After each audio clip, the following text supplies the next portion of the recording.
Hey y'all, it's CJ with Smoky Beginnings. Today, I got a treat for you. I'm diving into the world of brisket, smoked to perfection on the pit barrel cooker. Picture this meat that has the perfect smoke ring, a crispy bark that adds a crunchy element, along with deliciously juicy meat that melts in your mouth. You are not going to want to miss this one. Before we get started, make sure to check out our website, smokybeginnings.com, for all of our recipes.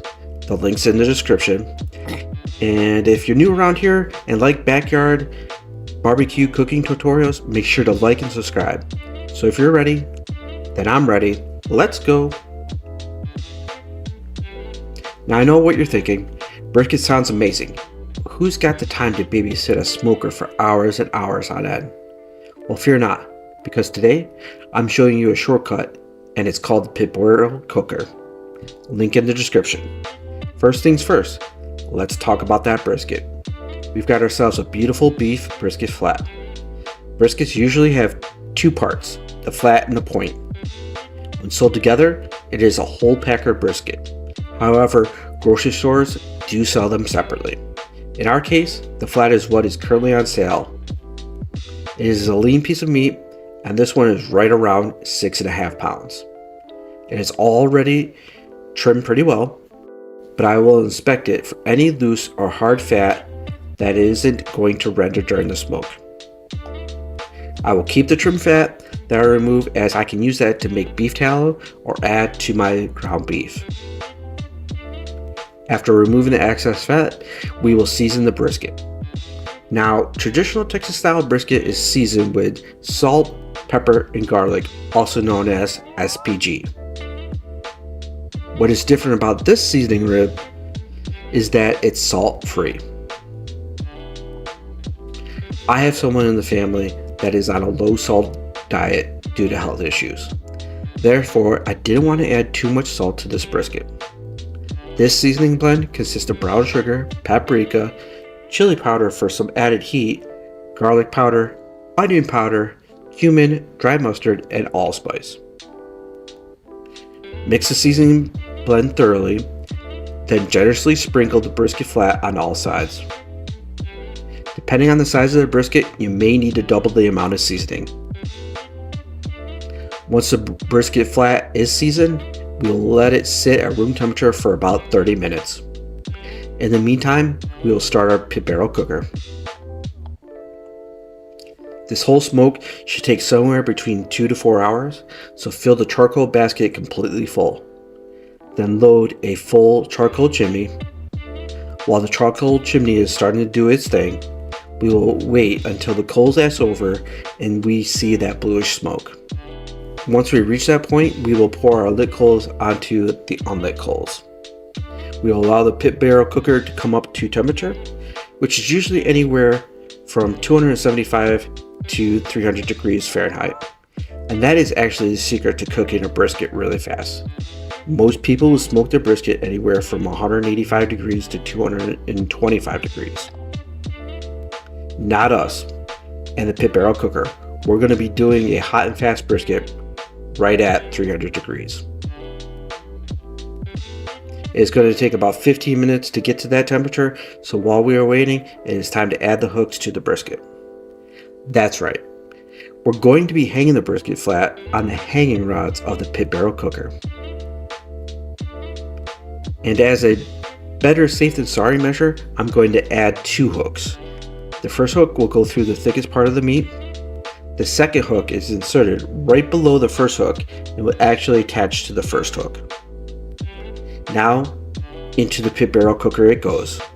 Hang the brisket from the hanging rods, close the lid, and we will check in on the progress in just a little bit.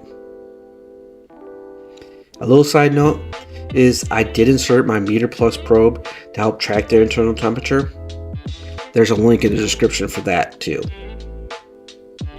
It has been 45 minutes and we are checking in on the progress. The internal temperature at this point is right around 120 degrees Fahrenheit. And our first goal is going to get the bark to set. You'll know that the bark has set when you press down the brisket. There isn't any seasoning on your fingers. We aren't at that point, so we'll put the brisket back onto the pit barrel cooker, close the lid, and check back in a little bit. It has now been about 55 minutes, and the internal temperature is at 129 degrees, and the bark has appeared to have set. So we will now start our spritzing process. Today, the spritz is 1 can of Dr. Pepper in a spray bottle. I'll spritz the brisket every 15 minutes until the brisket reaches an internal temperature of 160 degrees Fahrenheit. And I'm not going to show you every time I spritz, but I did end up spritzing the brisket probably about 4 to 5 times. And what I do is I completely remove the brisket from the pit barrel cooker and then spritz all sides. For me, it's easier than leaving the brisket inside of the pit barrel cooker, as I don't want to move around and worry about leaning up against any hot hanging rods. So I'll spritz away and I'll get this brisket back onto the pit barrel cooker. It has now been about 2 hours and 15 minutes, and we reached our desired internal temperature of 160 degrees Fahrenheit. It's time to take off the brisket and wrap it. We're using the Texas crunch method, which just means that we're going to wrap it in aluminum foil. Before we complete the wrap, we will add a little bit of bacon grease or beef tallow on top. Since this is a lean cut of beef, I wanted an extra amount of fat to prevent the meat from drying out. I will also add the remaining Dr. Pepper into the foil. I will double wrap the brisket before putting it back onto the smoker. After placing the wrapped brisket onto the grill grates, insert the hanger rods and close the lid. Now, we just wait for the meat probe to let us know that we have reached our desired internal temperature of 203 degrees Fahrenheit. It has now been about 3 hours and 29 minutes. I received an alert from my Meter Plus probe, link in the description, saying that we have hit the 203 mark. I have a secondary meat probe that I will use to double check the internal temperature. And to be honest, I'm not really measuring the internal temperature.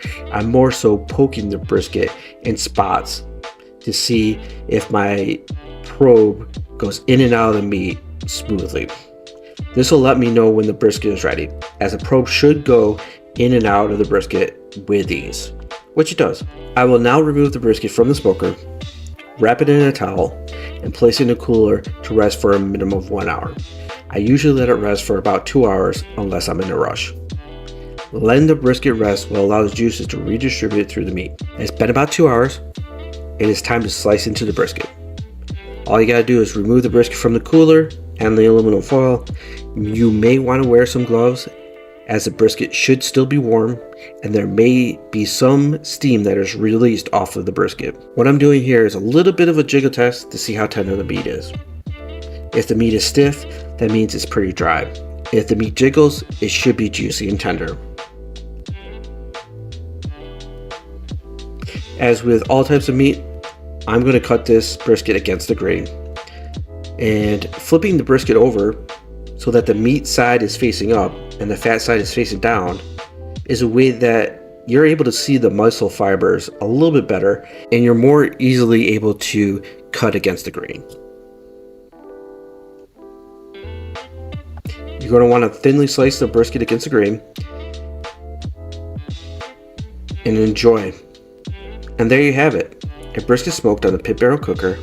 We have a beautiful smoke ring, a crispy bark. The meat should bend but not break under its own weight, and you should be able to pull it apart with ease, which we have accomplished. All that is left to do is enjoy this tender brisket with the family. If you like content like this, make sure to like and subscribe, as that is the best way to support the channel. Check out smokybeginnings.com for all our recipes. The link's in the comments. And until next time, keep those fires burning and those taste buds tingling. Have a good one.